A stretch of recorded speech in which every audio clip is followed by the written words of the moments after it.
Hello there and welcome to another episode of Wet Liberal Whenever. Coming to you, as you can see, from a fence. I am sitting on a fence. Now, there is one subject that's very much in the news at the moment. That is the energy debate, inspired by the recent events at the Fukushima nuclear power plant. Obviously, it's a subject I'm very keenly aware of. But sitting on the fence really reminds me, strangely, of the hunting debate. Now, not many of you outside the UK will know what I'm talking about, but a few years ago, the then Labour government brought in legislation that was going to make fox hunting illegal. And there was an enormous outcry from the fox hunting fraternity. They very rarely actually catch the fox, but they do charge around on horses with the lovely red coats, beautiful horses. There's an enormous sort of cultural heritage involved in this. And I sat very firmly on the fence about this topic because, on the one hand, I don't really condone cruelty to animals and ripping foxes apart by a load of packs of dogs. But on the other hand, I kind of know the reality of the situation, having lived in the country for the vast majority of my life.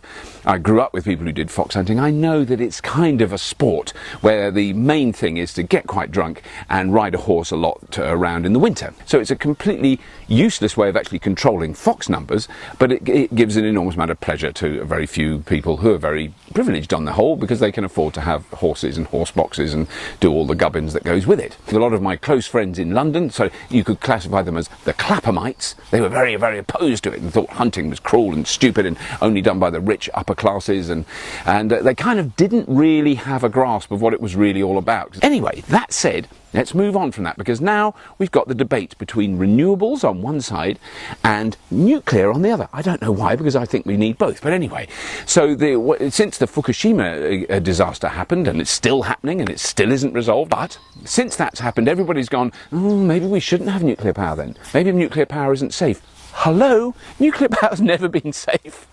It's always been incredibly complex and incredibly difficult to do.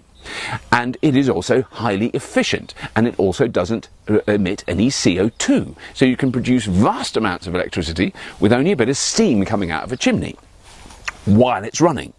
When it stops running and you've got to decommission it, you're into a whole other area. On the one side, you've got the anti-nuclear lobby, people who go around scaremongering and saying the Japanese spinach is poisonous and Japanese drinking water can't be drunk and Japanese milk has got radioactive iodines in it and is going to kill babies. So far, with the nuclear disaster at Fukushima, no one has actually died as a result of that. And a colossal amount of people have died as a result of the earthquake and tsunami. So the focus of terror and attention on the nuclear power station is completely distorted.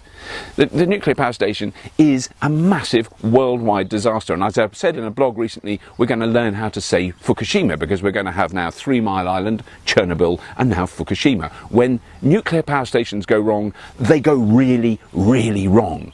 Can anyone remember the name of a coal-burning power station that had a disastrous explosion and a fire and people killed and the chimney fell over and crushed a village? I can't remember any of them. I've never heard of any of them. I'm sure it's happened. Can anybody remember the name of the dam that burst in China and killed a colossal amount of people? A hydroelectric dam. There is a name for it, I can't remember it. But the nuclear power stations, when they go wrong, they go really wrong, and they go really wrong for a long, long time.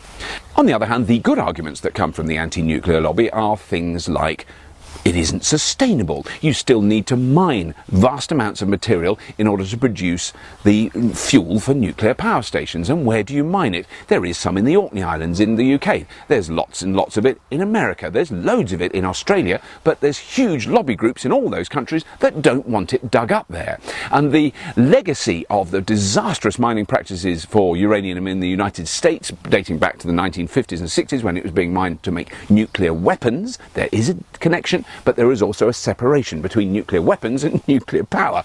However, there is a terrible legacy of poisoned ground and terrible mining practices dating from that period. So there's a lot of people who don't like uranium mining. So where do we get ours from? We get it from Kazakhstan. Kazakhstan probably doesn't have a big middle-class environmental lobby pressure group in it. So Kazakhstan is the biggest exporter of uranium in the world. and that's where we get ours from. So then it has to be dug up in this far distant country and shipped in a big ship and then processed in a big processing plant, turned into fuel rods and then used in the power station as fuel, where it produces a vast amount of heat, which through a long series of processes turns big turbines, which generates vast colossal amounts of electricity. But when it's over, you've got a huge amount of highly toxic waste that you have to deal with. So the anti-nuclear lobby has some very good valid points. Now admittedly, 1 kilogram of enriched uranium will produce as much electricity as something like 30,000 tons of coal. So it is a great big step forward. I totally agree with that. But it is not the answer. The answer is to create renewable energy resources. However, on the pro-nuclear lobby, which is very strong, very well funded, very powerful, has governments backing it, has large corporations backing it. Companies like General Electric, who build nuclear power stations, have a lot of money. They spend a lot of money making sure that we, the general public, understand how important it is to have nuclear power. And when they tell me something is good for me, I'm immediately hugely suspicious. I'm sitting on the fence. So although the pro-nuclear lobby are generally made up of men with a scientific background and an innate understanding of the physics and nuclear physics that is involved in producing nuclear power, they also have their heads completely buried in the sand. They see this as the ultimate answer to all our problems. If only we had tons of nuclear power, CO2 emissions could be dropped to near zero. We could run electric cars by charging them with nuclear power. They'd have a zero CO2 output. All those problems would be gone, and it's all marvellous. And if only we could just stop the stupid greenies, as they're always referred to. Who are they? I don't know. I'm definitely not one of them. Stop the stupid greenies moaning on about how dangerous it is, because it isn't dangerous. It's totally safe. Even Fukushima, when the worst disaster that could ever possibly happen, has been proved to be totally safe. Well, it hasn't. Not yet. And it won't be for a long time. We don't know. I've heard on the news this morning that some of those incredibly brave workers were exposed to water that was contaminated with radioactivity at 1,000 times the legal limit for those workers to work in. I mean, it is heartbreaking, and they are so brave and so dedicated to trying to protect the rest of the world that it is heart-stopping that what those people have been through to try and control that monstrous disaster that's happened.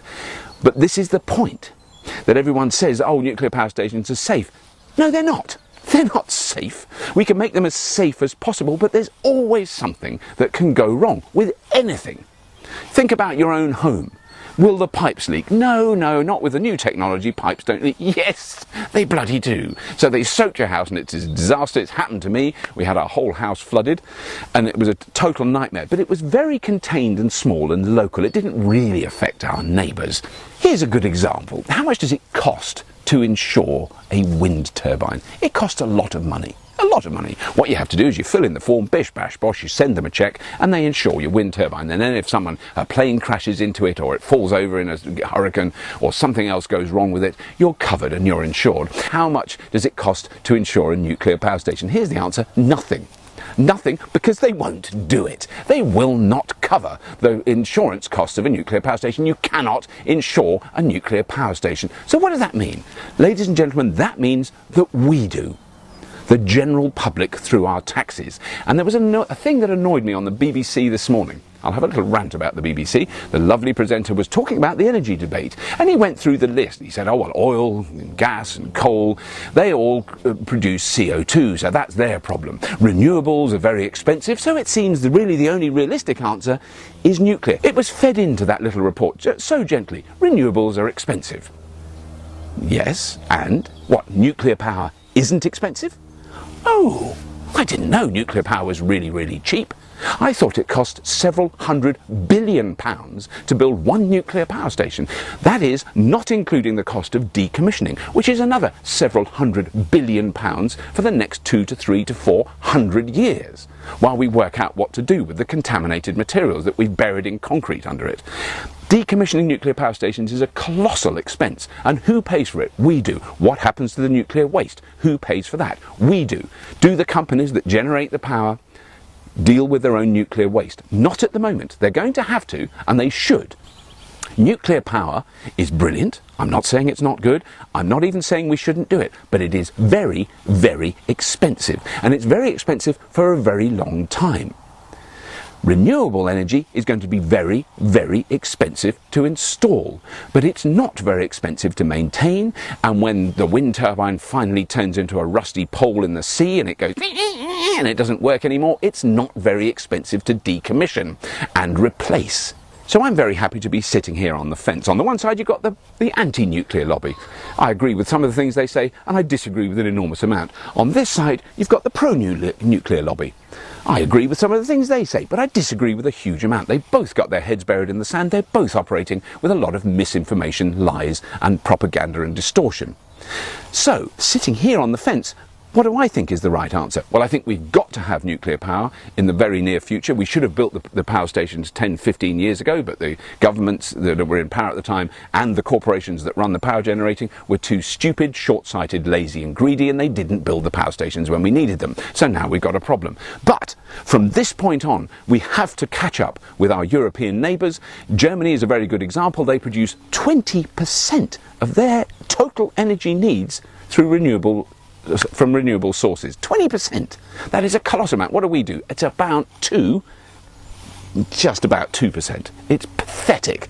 It is pathetic. Now, why have they managed to do that? Because then you go, well, the whole of Germany must be just one solid lump of wind turbines. Well, there isn't. There are a lot of very large wind turbines in Germany, but every new house has solar panels built in the roof.